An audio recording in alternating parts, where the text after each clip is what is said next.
while seated or standing at the manager's desks, be permitted to deliver floor remarks, retrieve, review, and edit documents, and send email and other data communications from text displayed on wireless personal digital assistant devices and tablet devices. What do we think about that? All right. I further ask unanimous consent that the use of calculators be permitted on the floor during consideration of the bill. Further, that the staff be permitted to make technical or conforming changes to the bill, if necessary, consistent with the amendments adopted during Senate consideration of the bill. Finally, that the following staff members from my staff and from Senator Graham's staff be given all access floor passes for consideration of the bill. Majority staff, Michael Jones, Joshua Smith, Michael Lawless, Melissa Kaplan Pistner, and Ari Ravenhoft. Republican staff, Nick Myers, Matthew Giroux, Joe Keeley, Becky Cole, and Matthew Rimkunas. Is there objection? Without objection. Madam President, I call up my amendment 972. The clerk will report. The senator from Vermont, Mr. Sanders, for himself and others, proposes an amendment numbered 972 to amendment numbered 891. At the end of Title II, add the following. Subtitle M, increasing the federal minimum wage. Let the entire amendment be read. I ask unanimous consent that the reading of the amendment be waived. Is there objection? Without objection. Madam President, I rise today to offer an amendment to increase the federal minimum wage from a starvation wage of $7.25 an hour to $15 an hour over a 5-year period. As I think you know, the Congress has not raised the minimum wage since 2007. And the result of that is that half of our people are now living paycheck to paycheck, and many, in fact, are working for wages that are much too low in order to take care of their families. So, to my mind, the American people, in poll after poll, in state after state, understand that we've got to raise that minimum wage to a living wage of $15 an hour, and I intend to do everything that I can to make that happen, and I will be offering that amendment this morning. But before I do that, let me begin my remarks by explaining why this reconciliation bill, the American Rescue Plan, that we are debating today is so enormously important that it must be passed, and it must be passed as quickly as possible. In my view, this legislation is the most consequential and significant legislation for working families that Congress has debated for many, many decades. Now, why is that? And the answer is that, as I think all Americans know, the last year that we have gone through has been in so many ways the very worst year in our lifetimes. That's what it has been. The working families of our country today are hurting in a way that they have not hurt since the Great Depression, and they want their government to hear their pain and come to their aid. And that is not too much to ask. Now, a lot of folks in this country, there are estimates that maybe 30 to 40% of Americans have literally given up on democracy. They are moving toward authoritarianism. They are hurting, their kids are hurting, their parents are hurting. And they look to Washington for help in their democratic society, and they don't see Washington responding. What they see year after year are policies which make the very, very rich richer, which enable large, profitable corporations to not pay a nickel in taxes. But for them, they face eviction, they face hunger, They don't have health care. They can't afford to send their kids to college. And they are asking, does anybody in Washington care about their lives? So what today is about in a very profound way is whether or not we stand with the working class of this country, that we say, yes, we live in a democratic society. We understand what you are going through, and we're going to move as aggressively as we can to respond to your pain and improve your lives.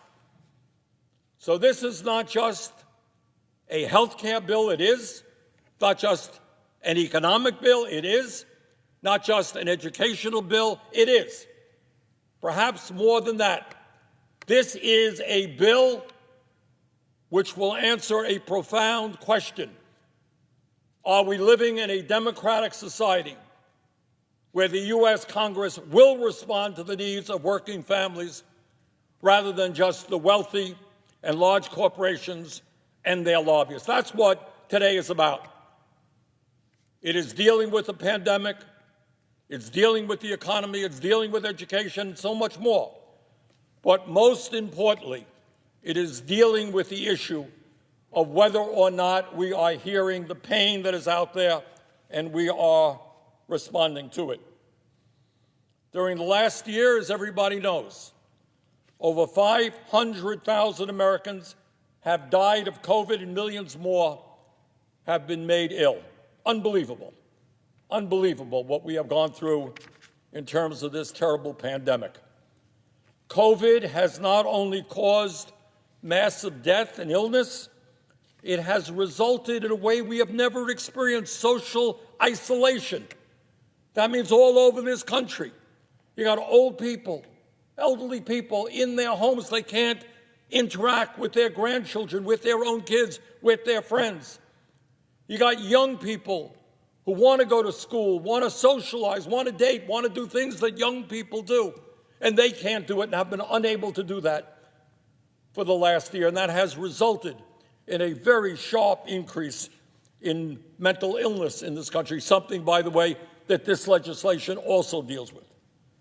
Many Americans, young and old and middle-aged, are now dealing with depression, anxiety disorder, addictions, seeing the growth of addictions, and even suicidal ideation. So this has been just an awful year for people in our country and, in fact, throughout the world. But this last year has not only been a public health crisis, as bad as that has been. The pandemic has led, as we all know, to a terrible economic downturn, which has resulted in millions of Americans losing their jobs and their incomes, and the shutting down of something like 1 out of 4 small businesses in this country. That's just an unbelievable number. Go to any town in America and you see their main street shuttered now. Thriving businesses no longer exist. Real unemployment in this country today is now over 10%. Further, countless Americans face the threat of eviction. We have a moratorium on evictions, which is the right thing, but there is going to be a day when that ends. And people are saying, I'm $5,000, $8,000 in debt. What happens to me when the moratorium ends? How am I going to pay my rent? Am I going to be one of the 500,000 people already sleeping out on the streets? Millions more. And we have seen this in Vermont, and I know you've probably seen it in Minnesota. It's all over this country. People lining up in their cars for food. And it is something that none of us ever dreamed. Right in my own community, Burlington, Vermont, hundreds of people lining up in their cars for food. Many of them never in a million years would have dreamed that they would be in that position. And today, the level of hunger in America is at the highest level it has been in decades. And then on top of all of that, we are in the midst of a pandemic. People are scared to death about coming down with COVID. Yet because of our dysfunctional health care system, we have over 90 million people who are uninsured or underinsured in the midst of a pandemic. But it's not only the public health crisis we worry about. It's not only the collapse in our economy that we got to worry about. It is what's happening to our young people, because the pandemic has created massive disruption in our educational system from childcare through graduate school. The majority of our young people have seen their education disrupted, and think about all of the implications of what that means. And it is likely that hundreds of colleges in America were struggling before the pandemic will cease to exist. So you got a public health crisis, 500,000 people dead, an economic crisis, real unemployment at 10%, small businesses going out of business, an educational crisis. Meanwhile, in the midst of all of that, it is important to note that not everybody in this country is hurting. What we are seeing in the midst of massive income and wealth inequality is a moment when, in fact, that gap between the very, very rich and everybody else is growing wider. Incredibly, during this pandemic, over 650 billionaires in America have increased their wealth by more than $1 trillion. The 50 richest people in America now own more wealth than the bottom half of American society, some 160 million people. So the bottom line here is very simple. In this moment of unprecedented crises, the United States Senate must respond to the pain of working families all across this country, and we must respond in an unprecedented way, which is what this legislation is about. Now, Madam President, I want to say a few words about some of what is in this bill. This is a 600-page bill, and I will not read it all again. I think our clerks have had enough fun reading it last night, but I do want to summarize some of what is in it. Most importantly, what the American people want is they want to get back to a normal life. They want their kids to go to school, they want to go to work, they want their businesses open. And what the American Rescue Plan does is enable us to aggressively crush this pandemic and enable the American people to return to their jobs and their schools. It will establish a national emergency program to produce the quantity of vaccines that we need and get them into the arms of our people as quickly as possible. Clearly, we are making progress in that area. More and more people are getting vaccinated, but we still have a lot of work to do, and this legislation will enable us to do that. Madam President, at a time when so many of our people are hurting, this legislation will allow us to provide $1,400 in direct payment to every working-class person in this country and to their kids. And this is on top of the $600 that we provided last month. So if you are out there and you are a family of four earning less than $150,000 or an individual earning less than $75,000, you're going to get that check for $1,400. And for that family of four, that is $5,600. Now, I know that if somebody has a whole lot of money, $5,600 ain't that much. But for a family that is struggling right now, that can't pay their rent, can't feed their kids, that $5,600 for a family of four could be the difference between desperation and dignity. Further, at a time when so many of our people are unemployed, this Budget Reconciliation Act will provide $400 a week in supplemental unemployment benefits to over 10 million Americans until the end of August. You're unemployed right now, you're worried. Your unemployment check is your only source of income. You're worried that it's going to cease. Well, it's not. This legislation will continue that check coming until the end of August. This legislation understands that we have a child care crisis in America, and we provide the resources to provide child care to 875,000 children. And very importantly, Madam President, we don't talk about this enough.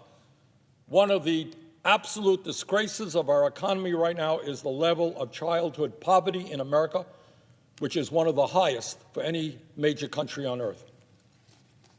This legislation will go a long way toward cutting childhood poverty. Some studies suggest we're going to cut it in half by expanding the child tax credit from $2,000 to $3,000 and $3,600 for kids under the age of 6. In other words, we are about to cut childhood poverty in half in this country. This legislation obviously deals with the horror of so many of our people facing hunger. We put in very substantial amounts of money for nutrition assistance, for working families, for kids, for the disabled and the elderly.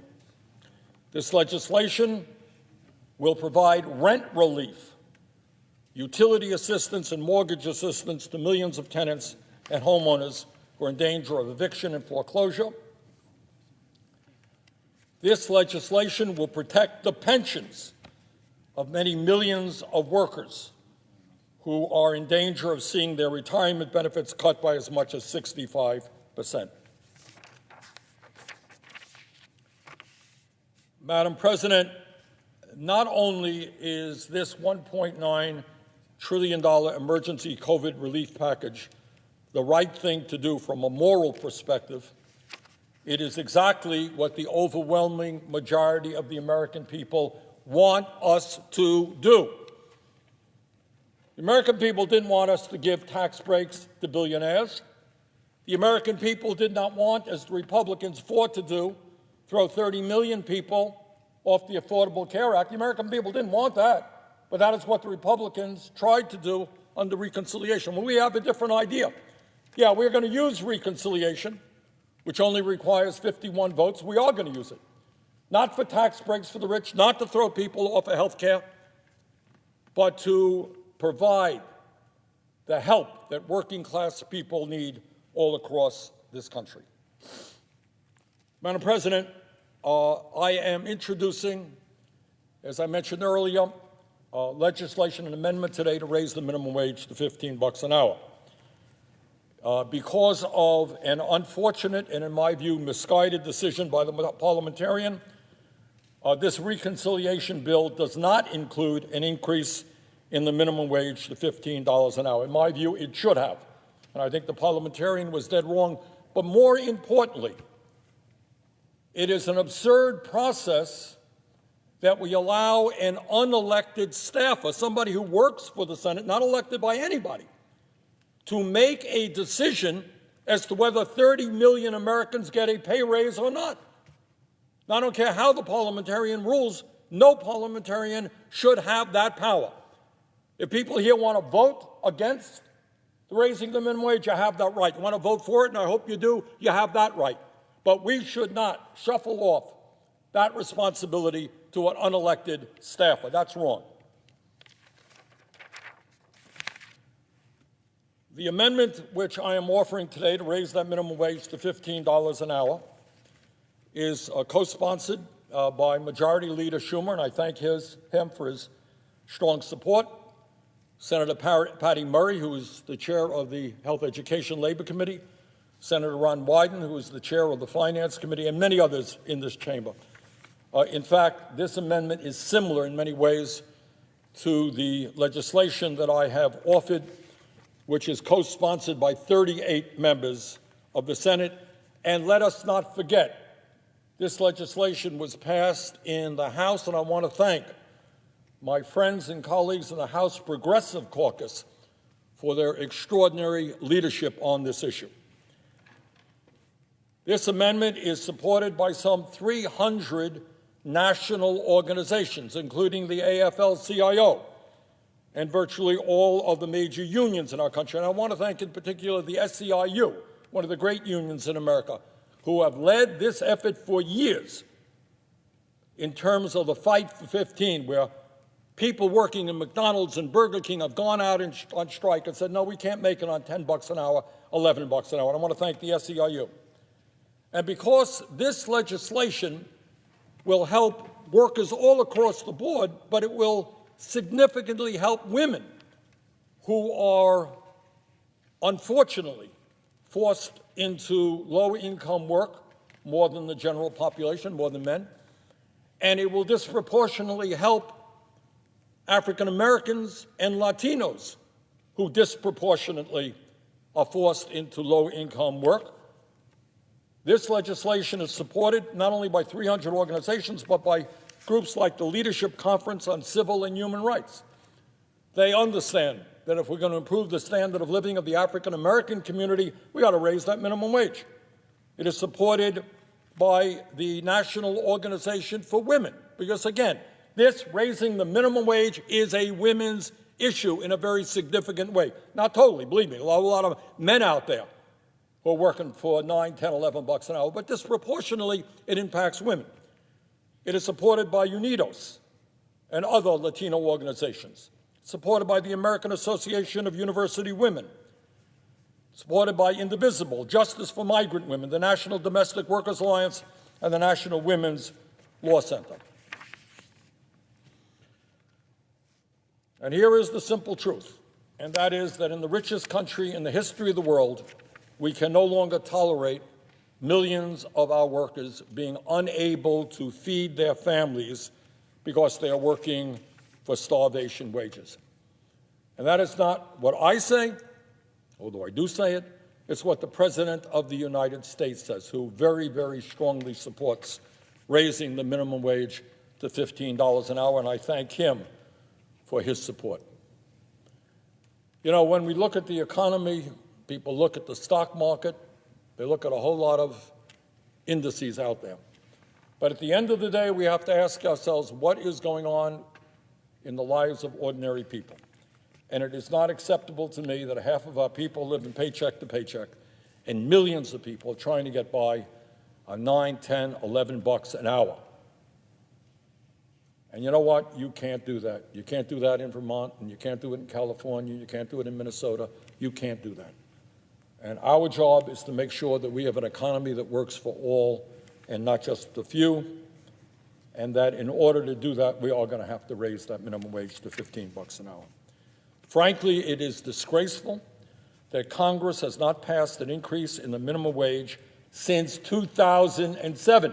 Think of all the things that have transpired since then, but Congress has not raised the minimum wage since 2007.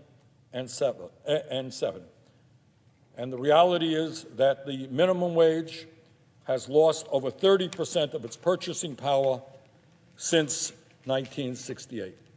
Minimum wage is worth a lot less now than it used to be. When we increase the minimum wage, Madam President, we will be giving over 32 million Americans a much-needed pay raise.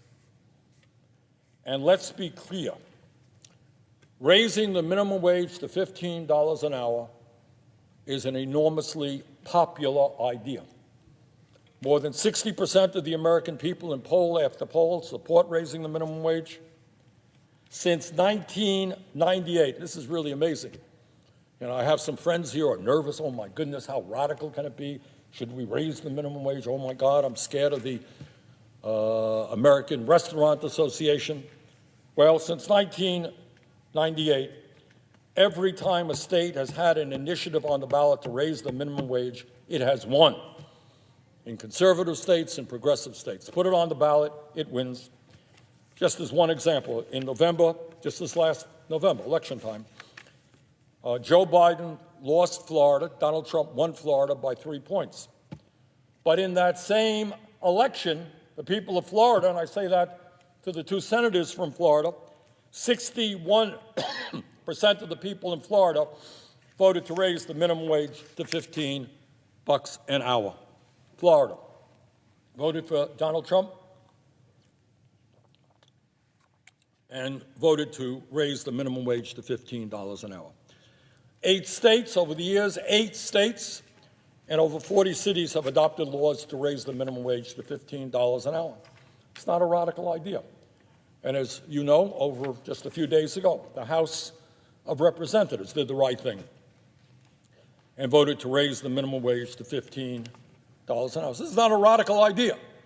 People want it, states have done it, the House of Representatives have done it, and now it is our turn to do what the American people want. Now, in the last few days, I have heard some concerns from my colleagues about one part of our amendment, and that is the provision to raise the tip wage, which now stands, I want everybody to hear that, tip wage for waiters and waitresses and all those people who get tips, now stands at $2.13 an hour. No, you did not mishear me, $2.13 an hour. And that is the federal minimum wage for waiters and waitresses, for barbers, for hairstylists, for parking attendants, and others.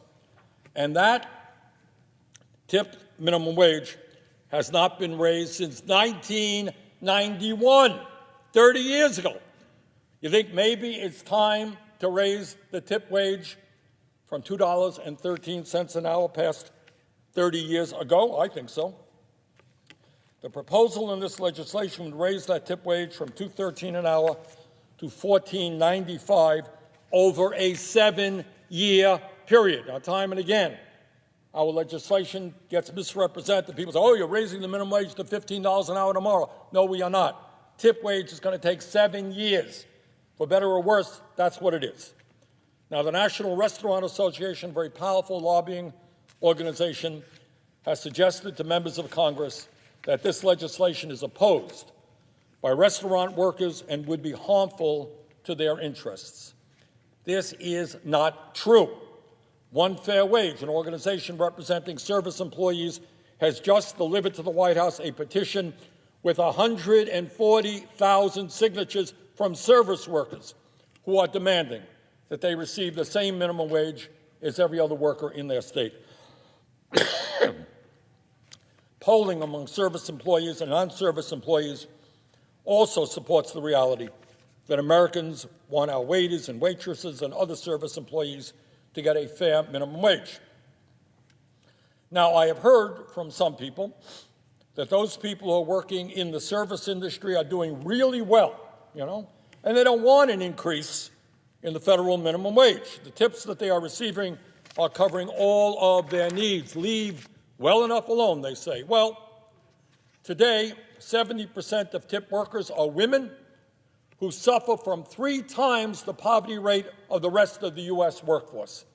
They are not doing so well. They use food stamps at double the rate of the general workforce and suffer, by the way, from the highest rates of sexual harassment of any industry because they must tolerate inappropriate customer behavior to get the incomes that they need. Further, and this is important, and I want all of my colleagues to hear this, the idea of moving tip wages to the same level as the overall minimum wage is not a radical idea. It has been done in state after state. It already exists in 7 states in our country, including California, Oregon, Washington, Nevada, Montana, Alaska, and Minnesota. And I should point out that all of those states experienced a growth in the number of small businesses and restaurants after they abolished the tip minimum wage. And guess what? Waiters and waitresses in these states receive more tips, not less. And let's be clear, this pandemic has made a bad situation worse for waiters and waitresses. So right now, Madam President, it is absolutely imperative that we raise that minimum wage to a living wage for all of our workers, and that we raise the tip wage as well, which is already law in 7 states of the country right now. And I see the Senator from California, Mr. Padilla, and we're delighted that he is joining us. And his state has been one of the leaders in this country in raising the minimum wage, and I would yield the floor to him for his remarks.